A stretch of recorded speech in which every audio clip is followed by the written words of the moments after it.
And the answer is yes, you can determine whether a 10-year-old has decreased lung function. But so it gives me great pleasure to introduce our next speaker, which is Dr. Jesse Roman. Dr. Roman is a physician scientist who serves at the Ludwig Kind Professor of Medicine and Professor of Pharmacology and Experimental Therapeutics at the Respiratory Institute at Thomas Jefferson University in Philadelphia.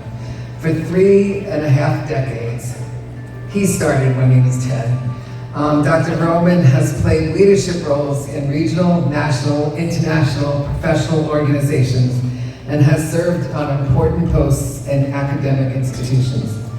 His clinical work focuses on patients with interstitial lung disease, that is pulmonary fibrosis, us.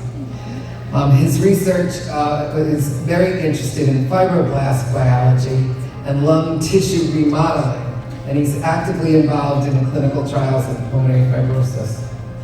He serves as the treasurer of the American Thoracic Society, and he's the editor-in-chief in the American Journal of Medical Sciences. More importantly, Dr. Roman is the doctor that we stalked for years at the American Thoracic Society because of his credentials, because of his credibility, and because he is so loved in the respiratory circles. He is admired by everyone.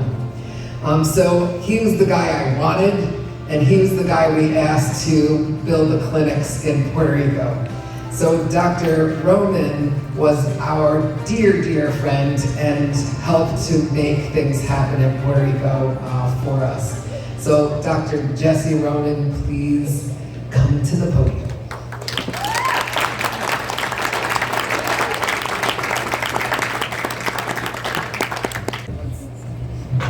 Good morning, everyone. Morning. Donna is correct. My official name is Jesse Roman. The problem is, when I came to the States in the 80s, I had to correct people so often that I gave up. So I took the accent away, I allowed Jesse, and I'm Jesse Roman, or Jesse James, one of the two. Anyway, it's a pleasure to be here, thank you. And the other thing I would say is that every time Donna makes that story, she makes me sound worse. Because initially she stalked me for a few weeks, then the story goes on to stalking me for a few years, then she stalked me for a decade, as if I said no every time. So, just so you know, she didn't have to ask much, because you deserve it, okay? So, this is interesting. What a great talk, I listened, so I'm gonna do some steps while I'm introducing the next speaker. I just wanna mention, Richard's gonna be so happy that I'm stepping around him. How are we doing? We're doing good? We have rock stars at this meeting, don't we? So I'm gonna introduce you to our next rock star. This, I am proud to introduce, is Dr. Cohen. He is an assistant professor and practicing GI doc at the Department of Medicine Division of Gastroenterology at Mount Sinai in New York. He's certified in internal medicine and gastroenterology. His clinical interests of focus is on patients with inflammatory bowel disease. That's colitis, Crohn's-like colitis like an HPS.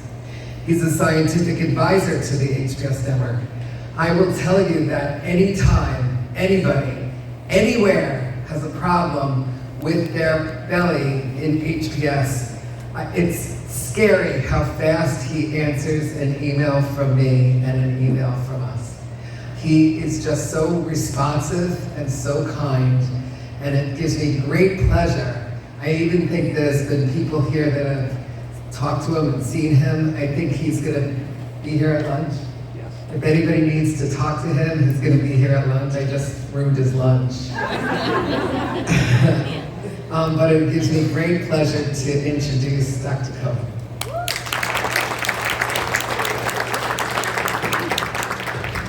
Thank you, Donna, and yes, I will be here at lunch, and yes, I will be more than happy to share my lunchtime with any patients, new and or old, who have any questions. So, The purpose of the talk today really is to acquaint a lot of the newer faces in the crowd to the idea of colitis and Hermansky-Pudlak syndrome. We spent a lot of time talking about the various effects of each. Another rock star in the HPS community.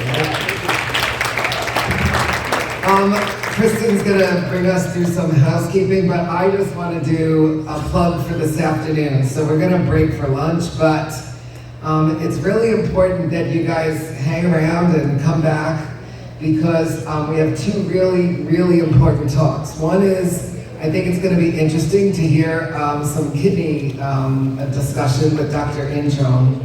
And then, lo and behold, Dr. Fessel agreed to, he was the keynote speaker at the Meeting of the Minds on Friday, and he came and was a session coordinator for the Meeting of the Minds on Saturday. And I asked him, please, would you consider talking to the families? And I asked him if he would talk about how do we cure this disease? What is the secret sauce? What do we as people, as us, need to do to get these treatments to market and move the needle? And he is going to talk to us this afternoon. So that is a session you absolutely do not want to miss.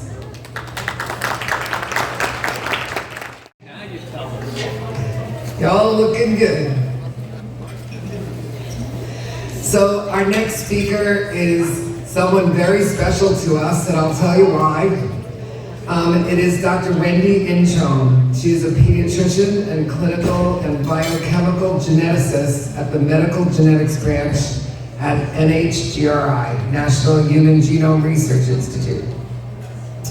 She completed her MD at the University of New Mexico, Peds residency at the Children's National Medical Center in Washington, D.C., fellowship training in clinical genetics and clinical biochemical genetics at NIH. Dr. Intone then worked in the Division of Peds at Strong Memorial Hospital in Rochester. Oh, I should have known her then. We could have hung out in New York. And she returned to NIH as a staff clinician in 2004 in the Office of the Clinical Director. In 2019, she moved to the section on human biochemical genetics as a senior research physician. Dr. Intone is passionate about rare inherited and metabolic disorders. For more than 2 decades, she's been engaged in the natural history studies and clinical trials, and she is currently, I remember I said that I'm going to tell you why it's important to us that she is with us. She is our principal investigator for the natural history study in Dr. Gahl's lab. So she is our PI, and we love her, and we're very proud that she's speaking with us this afternoon. Dr. Intone. Thank you so much, Donna, for that really kind introduction. I'm really happy to be here today, even if it's virtually. And to all of my friends who I've spoken to over the last year or saw in person, and I promised that I would be there this weekend to see you. I'm sorry that I'm not there, but I look forward to the next time that we can all be together in person and continue our conversations.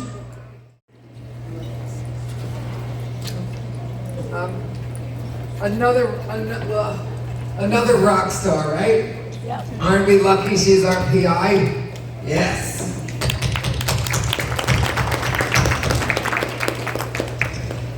Okay, this next individual is someone unknown to you all. I don't want you to be afraid of him. He's not too scary, but I would like to give a standing ovation to our Chief Medical Officer.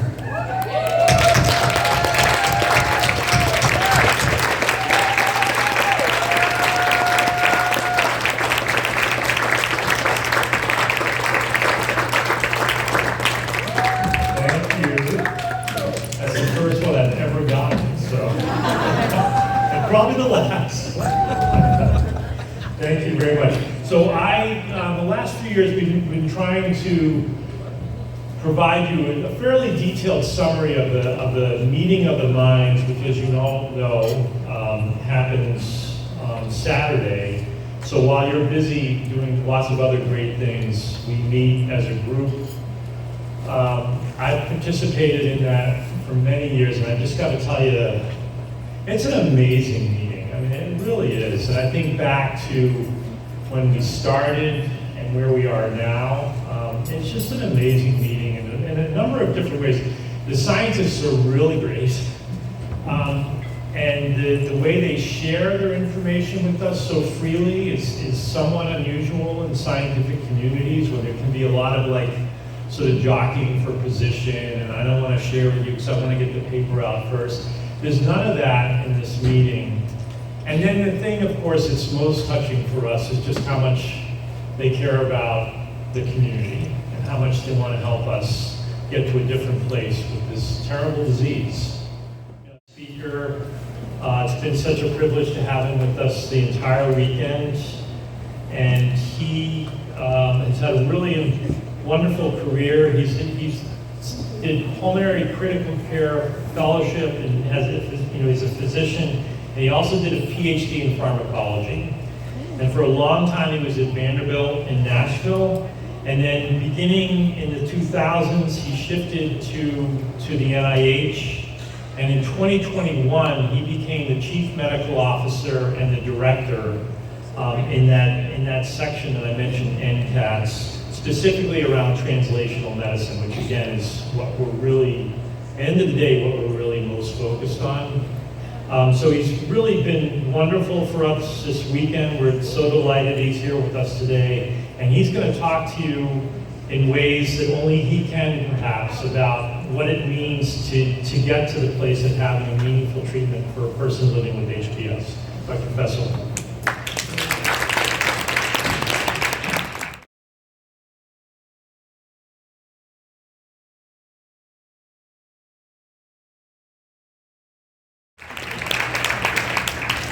Cool. All right. Got the clicker. Secret sauce. Hi, I'm Josh. Okay. Energy up, everyone. I'm moving into the afternoon. Thank you. I'm moving into the afternoon. So, we're no idea what I just said. Just vibrate that. We're going to talk about the secret sauce, what nonprofits might want to think about on the road to a cure.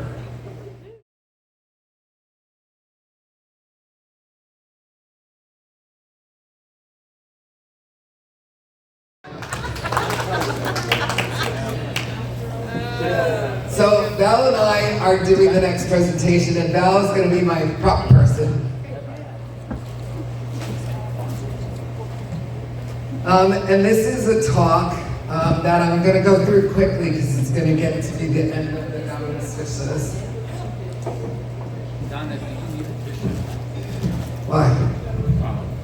End of the conference.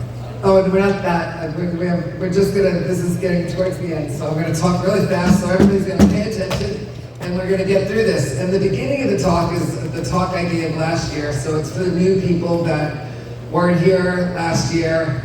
So we're gonna go through this a little bit, but then I'm gonna end up with something brand spanking new that me and Val want to share with you guys. So first aid. How do we stop bleeding? So we have this bleeding problem. And we want to make sure that all of our newbies kind of know how to stop it. Do I have the capability of doing this? Oh, good. So we're not doctors. We don't prescribe and influence. We have no stock interest in any company. From Dr. Cohen, lung health from Dr. Roman, kidney health from Dr. Intone. So I'll just say a few things about some of the others, and then I'm going to use a recent visit that I had with the HPS family to tell you a little bit about. And Donna, I don't know so much this meeting, but many meetings she'll talk about how to advocate for yourselves in the world of healthcare. And I just had a recent